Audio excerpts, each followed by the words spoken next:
Hello everyone, this is Harini from the Department of CSC and I'm currently pursuing my BTech degree at London Institute of Engineering and Technology. And as part of ESJS course, I have an activity to do with a senior or the person who is currently working in IT industry. So here is the guest today. So could you please introduce yourself? Hi everyone, my name is Kiran Deepthi. I have studied my BTech in Pragati Engineering College from Rajahmundry, and present I am working in IT industry from the past 1 year in development role. I have been working on mainly C Sharp, where we provide printers and how its ability to work with printers for firmware mostly because I am working in a company which is product based. Okay. What inspired you to choose BTech as your degree?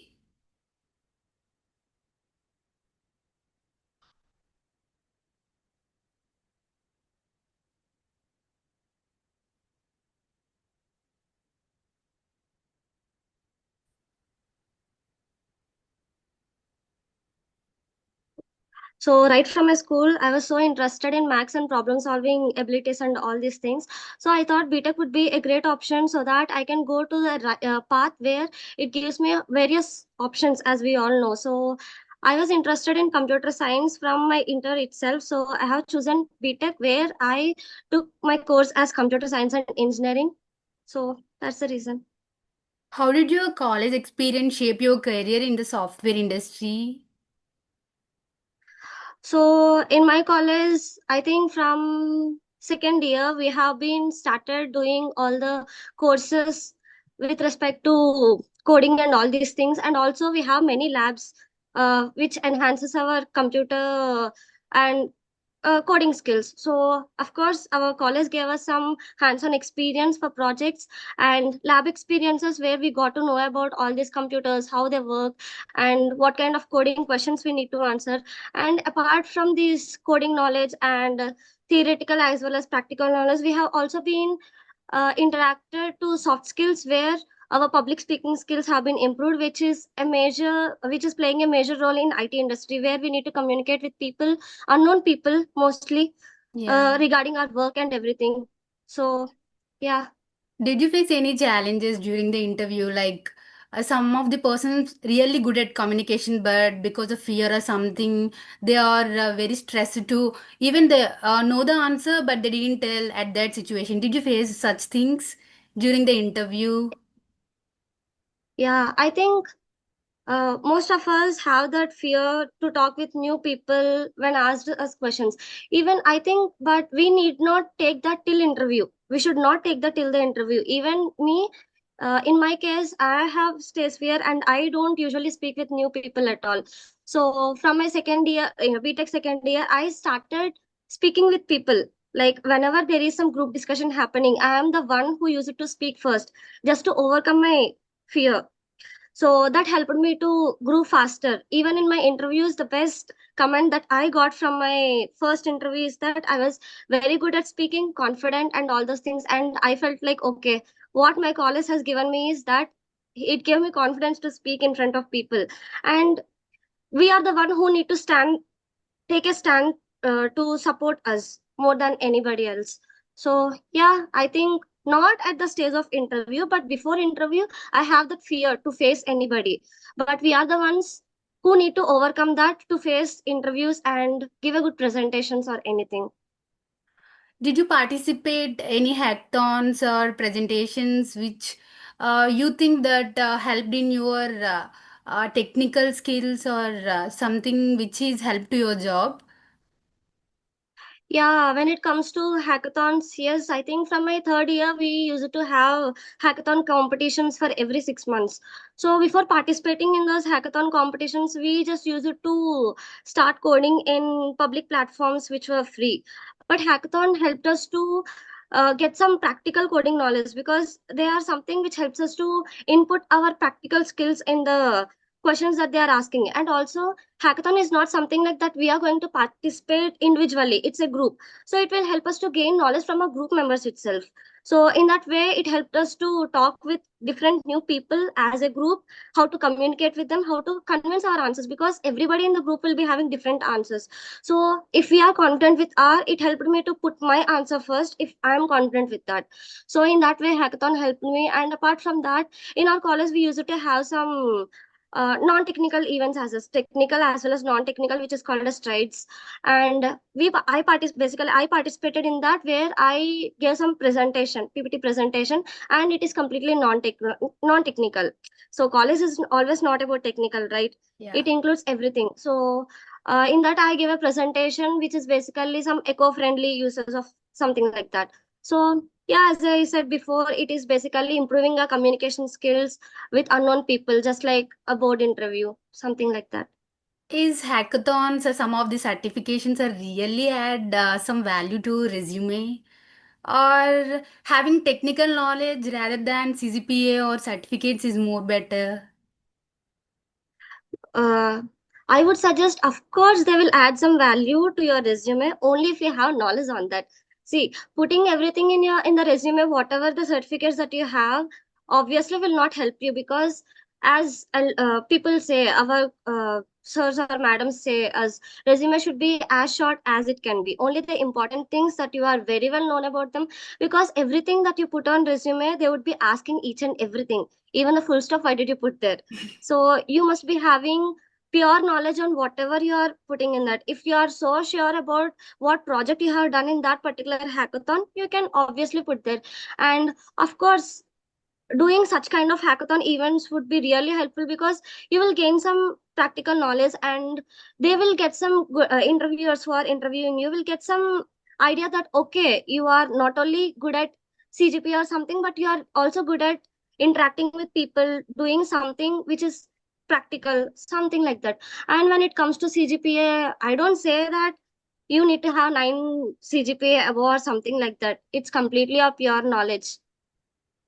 What advice would you give to current BTech students how to get a job, or suggestions that you want to give? Like what type of technicals that we have to improve to get a job or to sustain in IT industry? Okay, as we all know, this IT industry is basically changing very fast. Like every year, you will be getting new technology to know about that. So, as I said, when I'm initially doing internship in my company, I worked on PySpark and Python. And once my internship is done, they pushed me to testing core, which I have zero knowledge on that. So we need to have strong adaptable skills, because I have zero knowledge on testing. They just gave me the work and they asked me to do that. We need to do that. However, they are not going to spoon feed us anywhere. They are Yeah. just going to give us the task, and we are the one who need to learn about that from Google or anywhere, from any source. We need to know that, and we need to learn it so quickly, so that they don't get some bad impression on that, because they are not going to give us lot of time. They are in a perception that you did 4 years of engineering and you would be having lot of knowledge in everything. But of course, we are not going to have knowledge on everything.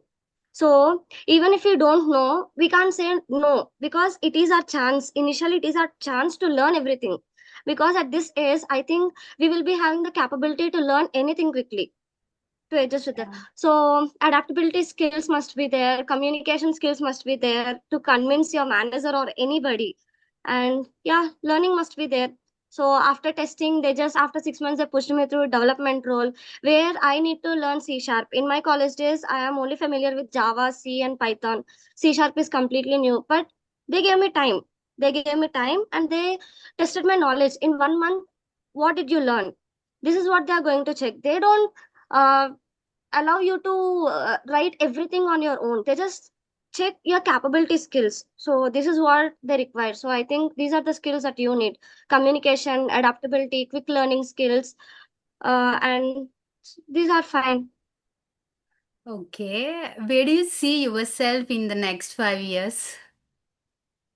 Okay, for now, this is the initial stage of my learning process. I'm still learning in the company, and I think in coming 5 years, I would see myself as someone who can give suggestions to my juniors, will be in a better position as of from now. I don't know where I would be, but I think definitely in a very good position where I can suggest people what to do, what not to do. I don't say directly as a manager, of course, in 5 years, but still, team lead, something like that, where Can we you can share, guide people, where we can teach people. can you share your experience that you are saying that something role you have presently doing, right? What is the difficulty that you have faced during any project doing something? Yeah, for now, as I told you, I'm working as a developer role, working on C sharp. So initially, when they asked me for the role of development, and they asked me if I have any knowledge on C sharp, and I was like, no. But you should not say something like no directly. I was like, no, but if you give me a chance, I will learn it for sure. So they just gave me a chance of 1 month to learn C sharp and come up with good. They used to ask me something like interview questions and all these things. So that 1 month was very hard for me because I need to learn, and every week they used to ask me questions on C sharp just to see how fast I'm learning all these things. So that thing was a bit tricky. And for now, after working as a developer, I got habituated from the past 6 months. Now, as I said in my internship, I have some role of testing. As there's some other project where they need support of testing role, they just pulled me to that project also, and now I'm balancing these both projects. So it is becoming tough because this testing role is taking most of my time, and this development role, I am the one who need to contribute to that. So for now, at present, I'm facing that, balancing both the projects at a time. So, of course, yeah, since I'm initial stage, I should not say that I'm stretching my time and all these things. But since I want to learn, I'm just stretching my time, working on, like, we have Saturday, Sunday holiday, right? So Yeah. I'll be working one of the day. From the past 1 month, I'm working one of the day just to complete my tasks and not to overdo them. So, yeah, but still, it is fine. These are the learning things. Yeah, we will also notice the points, and we will also learn to learn new things that you have say. And what is your opinion on A, that everyone is saying that A will replace human jobs, and even some of the persons are telling that when A is coming, something your job will be replaced, like that. What is your opinion on that? Could you share? I don't think AI could replace us because these words are said by my manager just few days ago. When I had a quarterly discussion with my manager, he said, "You don't get scared because as we are seeing, there are lot of layoffs happening everywhere." Yeah. He was like, "Are you getting scared of layoffs happening everywhere?" I was like, "No." He was like, "Yeah, there is no fear that there is no proof that AI is going to replace humans because you are the one who need to ask AI like what you need. AI cannot do all the tasks by itself. This is called as prompt engineering, and I suggest the new people whoever are coming to this IT field to learn that, because of course the work that you are going to do, which will take around 1 week, if you are going to use AI, it is going to just you are just going to do it in 2 days.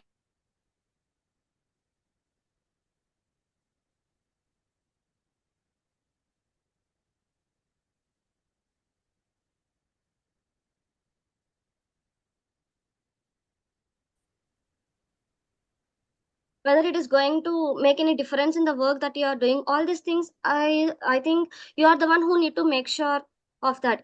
And if you have knowledge, there is no one who can replace you, even if it is AI or even if it is a other person. The only thing is you need to have some practical knowledge on what you are doing. This is what my suggestion is. And I think I suggest everyone to learn prompt engineering. It helps you to make your work easier and faster. And can you share your experience, like to get a job, there are certain stages, right? First of all, adaptability test, and after that, GDs. Could you explain that in just 1 minute? As we are third year students, we also don't know. So if you can tell that, it will be helpful to us only. Yeah, most of the company basically follows three steps: technical round, and then managerial or GD group discussion, and at last HR round. So in technical round, they are just going to focus on your resume, where they are going to mainly focus on the project that you have mentioned, and then all the other technical stuff like all the coding skills and all these things, nothing related to soft skills or anything, only your technical skills, you must be strong on that. And second round managerial, here they are going to test your soft skills, either if it is a managerial round or few companies make it as group discussions, GD. There you need to take your first call to answer, because they are the one who are going to shine out over there. And then managerial round, yeah, basically they are going to ask about some logical questions, not at all technical at all, logical questions. And then if you pass these two rounds, HR would be definitely just like 2 or 5 minutes. They are just going to ask you some basic questions about your family background and all these things. That's it. And when it comes to technical, I feel most of the companies are going to stretch on some subjects like data structures and algorithms. And it's not basically theoretical, it's practical knowledge. Just get to know about the uh, practical things what were happening, like live examples, not something like book reading or something like that. And yeah, these are the three rounds, mainly focus on that if it is a software company. If it is something like sales department, they are just going to mainly focus on communication. Can you say some of the new technologies that we have to learn in the which will be very hype in the next 3 or 5 years? Yeah, first one, I don't say next 3 years, prompt engineering is already at the top one. Because if you can ask the question properly, like whatever you want, you need to tell the AI that this is what your requirement is. Then only you can generate a good answer to you. So there is a course called as prompt engineering. You can go through that. It would be really helpful to you. And in the next 3 years, as you said, Gen AI is getting very much popular. I think you could learn that. And then to make tasks easier, testing, right? It is mostly manual testing previously, but now everyone is moving towards automation testing. So I'll suggest you to learn automation. That would make work easier, and also, yeah, it is easy to learn, and it gives you good results also. I think these three would be fine. And and also, basics are always basics. Python, C, these are all basics, and you must have knowledge on that apart from these. Thank you Yeah, for that's it. sharing your experience and the technologies that we have to learn in the this year and next year to get and sustain a job in IT industry. And thank you very much. And it's a great session. I have been interested to do this interview since 1 week, and it has happened today. Thank you so much for your valuable time. Yeah, thanks.